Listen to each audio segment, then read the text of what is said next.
எல்லாருக்கும் வணக்கம். நான் பிரகாஷ் பேசுகிறேன். இது வரைக்கும் நீங்கள் இந்த சேனலை சப்ஸ்கிரைப் பண்ணலாம், சப்ஸ்கிரைப் பண்ணிக்கோங்க. அது மட்டும் இல்லாமல் பக்கத்தில் இருக்க பெல் பட்டனும் கிளிக் பண்ணி வச்சுக்கோங்க. அப்போ தான் நம்ம சேனலில் போடுற எல்லா வீடியோஸும் உங்களுக்கு நோட்டிஃபிகேஷனில் காமிக்கும்.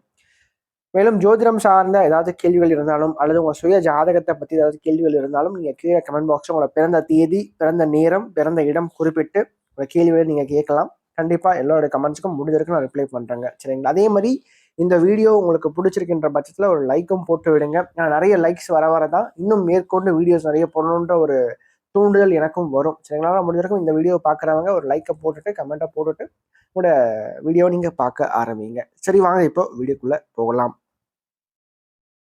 இதுவரை நம்ம என்ன பார்க்க போறோம் அப்படின்னா, கடகத்துல பிறந்தவங்களுக்கு 2025ஆம் ஆண்டு ஏப்ரல் மாத ராசி பலன்களை பற்றி நம்ம தெளிவாக பார்க்க போறோங்க. இந்த ஏப்ரல் மாதம் வந்து குறிப்பாக பார்த்தீங்கன்னா 5 கிரக சேர்க்கையானது ராசிக்கு 9ஆம் இடமான மீனத்துல நிகழப்போகுதுங்க. அதாவது சனி, ராகு, சூரியன், புதன், சுக்கிரன் ஆகிய 5 கிரகங்கள் இந்த மாதத்துடைய முதல் பகுதியில ராசிக்கு 9ஆம் இடமான மீன ராசியில ஒன்றாக சேர்ந்திருக்காங்க.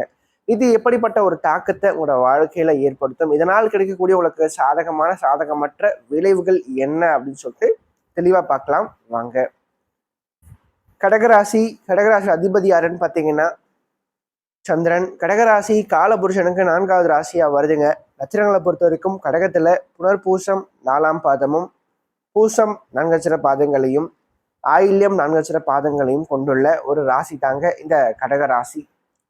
கடகராசிக்காரங்களை பொறுத்த வரைக்கும் இந்த மாற்றிய முதல் பகுதி எப்படி இருக்கு அப்படின்னு பார்க்கவும், இந்த மாற்றிய முதல் பகுதி உங்களுக்கு கொஞ்சம் சுமார் அப்படின்னு தான் நான் சொல்லுவேன். ஆனால் 2வது பகுதி நல்ல ஒரு மாற்றங்களை வாழ்க்கையில கண்டிப்பாக கொடுக்கும். சரிங்களா? ஏன்னா மாற்றிய முதல் பகுதியில பொதுவாக பாக்கிய ஸ்தானத்துல இந்த 5 கிரக இணைவுகள் அப்படின்றது பார்த்தீங்கன்னா சில நன்மை தீமைகளை கொஞ்சம் கொடுக்கும். சரிங்களா? ஃபேவராகவும் இருக்கு, ஃபேவர் இல்லாத விஷயங்களும் இருக்கு. சரிங்களா? ஃபேவரான விஷயங்கள் அப்படின்னு பார்க்கும்போது பார்த்தீங்கன்னா புத்திசாலித்தனம் அதிகரிக்கும். எந்த ஒரு காரியத்தையும் வந்து பார்த்தீங்கன்னா ரொம்ப டாக்டிக்கா புத்திசாலித்தனமா யோசிச்சு அதன் பிறகு செயலாற்றுவீங்க. அதே மாதிரி உங்களோட திறமைகளை நீங்க வளர்த்து கொள்வீங்க. சரிங்களா? இந்த டைம்ல தான் நீங்க ரொம்ப வேகமா இயங்குவீங்க. சரிங்களா? ஒரு பூஸ்டப் கிடைக்கும். சரிங்களா? ஆனா வேலை ரீதியாக, தொழில் ரீதியாக கடகத்துல பிறந்தாலும் கொஞ்சம் அலைச்சல்கள் சார்ந்த விஷயங்களும் இருக்கும். சரிங்களா? அது கொஞ்சம் முக்கியத்துவம் கொடுங்க. சரிங்களா? பெரும்பாலும் வந்து ரொம்ப கஷ்டமா இருக்கு எனக்கு இந்த வேலை பிடிக்கலன்னு சொல்லிட்டு எக்காரணத்துக்கு கொண்டும் வேலையை வந்து விட வேண்டாம். முடிஞ்ச வரைக்கும் அந்த வேலையை தக்க வச்சுக்கங்க. ஏன்னா வேலை செய்ய இடத்துல வந்து பார்த்தீங்கன்னா நிறைய எதிர்ப்புகள் இருக்கும். சரிங்களா? நீங்க பண்ணாத ஒரு தப்பை பண்ணன்னு சொல்லி உங்களை ஓரம் கட்டுவாங்க நிறைய பேர். அதே மாதிரி நிறைய பேர்கிட்ட சக ஊழியர்கிட்டையும் சரி, மூத்த அதிகாரிகள்கிட்டையும் சரி கொஞ்சம் வாக்குவாதங்கள் சார்ந்த விஷயங்களை கொஞ்சம் கொடுக்கும். டக்கு டக்குன்னு கோவம் வரும் கடகத்துல பிறந்தவங்களுக்கு இந்த டைம்ல. ஏன்னா செவ்வாய் ராசிக்குள்ள வருவார். சரிங்களா? குறிப்பா இந்த மார்ச் மாதத்துல 2வது வேலை நீங்க எடுத்துக்கலாம். இந்த பலன்கள் எல்லாத்தையும் ஆல்மோஸ்ட் தோராயமா ஓரளவுக்கு மெல்ல மெல்ல ஆரம்பிக்கும். ஏப்ரல் மாதம் கொஞ்சம் அதிகமா இருக்கும் இந்த டைம். சரிங்களா? அதே மாதிரி செவ்வாய் ராசிக்குள்ள வர்றதுனால நீசப்பட்ட தன்மையில இருந்தாலும் கூட அவர் வந்து ஓரளவுக்கு வலுவா தான் இருப்பார். ஏன்னா அவர் வந்து 10ஆம் அதிபதி, 5ஆம் அதிபதி தான். இந்த மாற்று 2வது பகுதியிலிருந்து செவ்வாயினுடைய வீட்டுல சூரியன் உச்சமாகுவார். சரிங்களா? அப்ப நீசன் நின்ற, அதாவது நீசனுடைய வீட்டுல ஒரு கிரகம் வந்து உச்சமாகிறது அந்த கிரகத்துக்கு நீச பங்கத்தை கொடுக்கும். அந்த வகையில செவ்வாய் வந்து பாத்தீங்கன்னா இழந்த பலத்தை மீண்டும் பெறுவார். நீச பங்க ராஜவாம பெறுவார். சரிங்களா? அந்த வகையில பார்க்கும்போது ராசிக்குள்ள செவ்வாய் வந்து இந்த அளவுக்கு வலுவான தன்மையில இருக்கிறது கொஞ்சம் சிறப்பு இல்லைதான். கொஞ்சம் கோவத்தை கொடுக்கும். சரிங்களா? டக்கு டக்குன்னு கோவம் வரும். கொஞ்சம் வார்த்தையை விடுவீங்க நிறைய இடத்துல. பண்ணாத தப்ப பண்ணன்னு சொன்னா இன்னும் அதிகமா உங்களுக்கு கோவம் வரும். சரிங்களா? அதே மாதிரி இந்த இடத்துல வந்து பாத்தீங்கன்னா நீங்க செய்யாத தவறுக்கு தான் நீங்க வந்து வஞ்சிக்கப்படுவீங்க. சரிங்களா? வேலை ரீதியாகவும் சரி, குடும்ப வாழ்க்கையிலும் சரி. அப்ப முடிஞ்ச வரைக்கும் பாத்தீங்கன்னா எல்லாத்துக்குமே வந்து ஒரு மௌனம் அப்படின்றது ஒரு சிறந்த மொழி. பெரும்பாலும் நிறைய இடத்துல வந்து பாத்தீங்கன்னா பேசாம அப்படியே வந்து விட்டுட்டு போயிடுங்க, கண்டுக்காம போயிடுங்க. நீங்க பேச பேச ஆர்கியூ பண்ணதான் இன்னும் பிரச்சனைகள் கூடுதலாகும், அதிகரிக்கும். அதனால முடிஞ்ச வரைக்கும் வார்த்தைகளாலதான் பிரச்சனைகள். ஏன்னா 2ஆம் அதிபதியே 9ஆம் இடத்துல சனியோடையும் ராகுவோடையும் புதனோடையும் சேர்ந்திருக்கார், நீச புதன். சரிங்களா? ஸோ அந்த வகையில பார்க்கும்போது கொஞ்சம் நமக்கு நேரம் சரியில்லாதப்ப நம்ம கொஞ்சம் பொறுத்தாதான் ஆகணும். சரிங்களா? அதே மாதிரி மார்ச் மாதம் 29ஆம் தேதி வந்து பார்த்தீங்கன்னா சனி வந்து பயிற்சி ஆகிறார். இந்த சனி பயிற்சி ஆன உடனே என்னுடைய வாழ்க்கையில கஷ்டங்கள் எல்லாமே குறைஞ்சிருமா அப்படின்னு கேட்டா கண்டிப்பாக கிடையாது, உறுதியா கிடையாது. சனிப்பயிற்சி ஆன பிறகு ஒரு 3 மாதங்களுக்கு பிறகுதான் மெல்ல மெல்ல வாழ்க்கையில ஒரு சில மாற்றங்கள், ஒரு சில சேஞ்சஸ் வந்து தெரிய ஆரம்பிக்கும். அது வரைக்கும் பெருசா எதுவுமே தெரியாது. சரிங்களா? ஒரே மாதிரி ஆவரேஜா லைஃப் வந்து போயிட்டு இருக்கும் அப்படின்னே சொல்லலாம். சரிங்களா? அதிலும் குறிப்பா ஆயில்யத்துல பிறந்தவங்களுக்கு கொஞ்சம் கவனம் தேவை. தந்தை சம்பந்தப்பட்ட வழியில, தந்தையினுடைய ஆரோக்கியம் சார்ந்த வழியில கொஞ்சம் கவனமா நீங்க இருந்துக்கணுங்க. சரிங்களா? அப்பாவோட ஹெல்த்ல கொஞ்சம் நீங்க பிரச்சனைகளை சந்திக்க நேரும் இந்த ஏப்ரல் மாதத்தை பொறுத்த வரைக்கும்.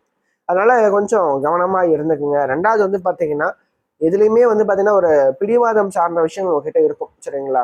அதெல்லாம் கொஞ்சம் எல்லா இடத்துலையும் கொஞ்சம் வளைஞ்சு கொடுத்து போங்க. கொஞ்சம் ஃப்ளெக்சிபிளாக இருங்க. தேவையில்லாத நிறைய இடத்துல வந்து பார்த்தீங்கன்னா மூக்க நுழைக்காதீங்க. சரிங்களா? நீங்கள் உண்டு உங்கள் வேலை உண்டு இருந்துட்டாவே போதுமானதாக இருக்கும் அப்படின்னு நான் சொல்லுவேன். அதே மாதிரி குரு ராசிக்கு லாபஸ்தானத்துல உட்காந்து 5ஆம் இடத்தையும் 7ஆம் இடத்தையும் 3ஆம் இடத்தையும் பார்க்கிறார். அதே மாதிரி 3ஆம் இடத்தை சுக்கிரனும் சரி புதனும் மூவரும் சேர்ந்து பார்க்கறனால உங்களுடைய அங்கீகாரங்கள் சார்ந்த விஷயத்துக்காக நீங்க போராடி பெறுவீங்க. அதே மாதிரி ஹார்ட் ஒர்க் அப்படின்ற விஷயங்கள் தற்போது அதிகமாக வெளிப்படும். சரிங்களா?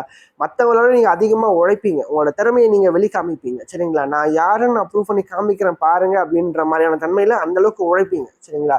அது வேலை செய்யற இடத்துலயும் சரி, தொழில் ரீதியாகவும் நீங்க எடுத்துக்கலாம். சரிங்களா? ஜீவனம் சார்ந்த எந்த ஒரு விஷயத்துக்காக நீங்க முயற்சி பண்ணாலும் அது இதுல அடங்கும் அப்படின்னு சொல்லலாம். சரிங்களா?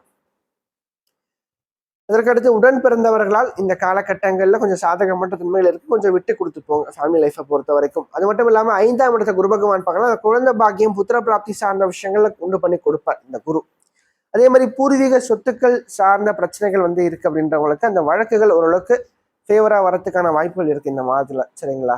அதனால ஓரளவுக்கு வெற்றியை கொடுக்கும். அதே மாதிரி குரு 5ஆம் இடத்தை பார்க்கறதுனால இந்த குலதெய்வ அனுகிரகம் பரிபூர்ணமாக உண்டு. நிறைய ஆன்மீகத்துக்கு அதிக முக்கியத்துவம் கொடுங்க. நிறைய கோயில்களுக்கு போயிட்டு வருவாங்க இந்த டைம்ல. அது மட்டும் இல்லாம இந்த மாதம் 2வது பகுதியில பாத்தீங்கன்னா ராசிக்கு 10ஆம் இடத்துல சூரியன் உச்சமாவார். 2ஆம் அதிபதி 10ல உச்சமாகிறது மிகப்பெரிய ஒரு பலம். ஸோ இப்போ என்ன பண்ணுவார் இந்த டைம்ல வந்து பார்த்தீங்கன்னா அரசாங்கத்தின் மூலமாக ஒரு சில உதவிகள் கண்டிப்பாக கிடைக்கும். சரிங்களா? நீங்கள் அரசாங்கத்துக்காக உழைச்சிட்டு இருக்கீங்க அப்படின்றவங்களுக்கு உங்களுக்கு அதற்கான அங்கீகாரம் கண்டிப்பாக கிடைக்கும். மக்கள் மத்தியில் ஒரு செல்வாக்கு உயரும். சரிங்களா? அது மட்டும் இல்லாமல் அரசாங்க ரீதியாக சில வெற்றி வாய்ப்புகள் சார்ந்த விஷயம் உங்களுக்கு வந்து கிடைக்கும். அது மட்டும் இல்லாமல் வேலை சார்ந்த விஷயங்கள் கை கொடுக்கும். அது மட்டும் இல்லாமல் ஒரு ப்ரமோஷன் பதவி உயர்வு சார்ந்த விஷயங்கள் கண்டிப்பாக கிடைக்கும். சரிங்களா? ஏன்னா நீங்கள் வந்து ஒரு ஒரு இடத்துல வேலை செஞ்சுட்டு இருக்கீங்க, கொஞ்சம் ஒரு ப்ரொமோஷன் கிடைக்காம தள்ளி போயிட்டே இருக்கின்றவங்களுக்கு இப்போ வந்து ப்ரொமோஷன் கிடைக்கும். வேலை ரீதியாக தனித்துவம் வெளிப்படும், தன்னம்பிக்கை வெளிப்படும், ஆளுமை திறன் தற்போது உங்ககிட்ட வெளிப்படும். சரிங்களா? ஒரு 10 பேரை கெப்பாசிட்டி, அதாவது 10 பேரை வழிநடத்த அளவுக்கு நல்ல ஒரு கெப்பாசிட்டி உங்ககிட்ட கிடைக்கும். சரிங்களா? அந்த அளவுக்கு ஒரு டாமினேட்டிங்கா இருப்பீங்க. செகண்ட் ஹாஃப்ல சொல்றேன். சரிங்களா? ஃபர்ஸ்ட் ஹாஃப்ல கொஞ்சம் நீங்க கொஞ்சம் பொறுத்து தான் போகணும். ஆனா 2வது பகுதியில அந்த பதுங்கினது பாயறதுக்கு தான் அப்படின்ற மாதிரி பாய்வீங்க. சரிங்களா? அந்த அளவுக்கு அந்த வேலை தொழில் ரீதியாக ஒரு தன்னம்பிக்கையோட முயற்சி பண்ணி வெற்றி பெற்று காமிப்பீங்க அப்படின்னு சொல்லலாம். வியாபாரம் நன்றாகவே சூடுபிடிக்க ஆரம்பிக்கும். வருமானம் நல்லாவே இருக்கும் செகண்ட் ஹாஃப்ல இருந்து பாத்தீங்கன்னா. சரி, நல்ல ஒரு லாபம், நல்ல ஒரு வருமானம் சார்ந்த விஷயங்கள் கண்டிப்பாக கிடைக்கும். பணப்புழக்கம் ஓரளவுக்கு சரளமா இருக்கும் இந்த டைம்ல. சரிங்களா? அதே மாதிரி அவரே குடும்பாதிபதியாகவும் வரதுனால 2ஆம் அதிபதி 10ல உச்சமாகறதுனால கண்டிப்பா குடும்பம் வாழ்க்கை சார்ந்த விஷயங்கள் மெல்ல மெல்ல மாறும். ஃபேமிலி லைஃப்ல இருந்து பிரச்சனைகள், கருத்து வேறுபாடுகள் சார்ந்த விஷயங்கள் கண்டிப்பாக குறையும் கடகத்துல பிறந்தவங்களை பொறுத்த வரைக்கும். அது மட்டும் இல்லாம இந்த டைம்ல வந்து பாத்தீங்கன்னா ஏதாச்சும் வேலைக்காக முயற்சி பண்ணிட்டு இருக்கீங்க. ஒரு ஜாப் இல்லாம இருக்கேன் சார், ரொம்ப நாளா வந்து பாத்தீங்கன்னா ஒரு வேலை தேடிட்டு இருக்கேன், வேலை கிடைக்கல அப்படின்றவங்களுக்கு இந்த டைம்ல நீங்க ட்ரை பண்ணும்போது கண்டிப்பாக கிளிக் ஆகும். சரிங்களா? கவலையே படாதீங்க. நல்ல ஒரு உத்தியோகம், நல்ல ஒரு வேலை கண்டிப்பாக கிடைக்கும். அதே மாதிரி மாணவர்களை பொறுத்த வரைக்கும் படிப்பு ரீதியாக எப்படி இருக்குன்ற போது 2வது பகுதி நல்லா இருக்குங்க. சரிங்களா? ஸ்டடீஸை பொறுத்த வரைக்கும் ஏப்ரல் மாதம் 14ஆம் தேதிக்கு பிறகு நல்லா இருக்கு. ஆனா அதுக்கு முன்னாடி வரைக்கும் அந்த அளவுக்கு ஒரு சிறப்பான ஒரு நிலை கண்டிப்பாக இல்லை அப்படின்னு தான் நான் சொல்லுவேன்.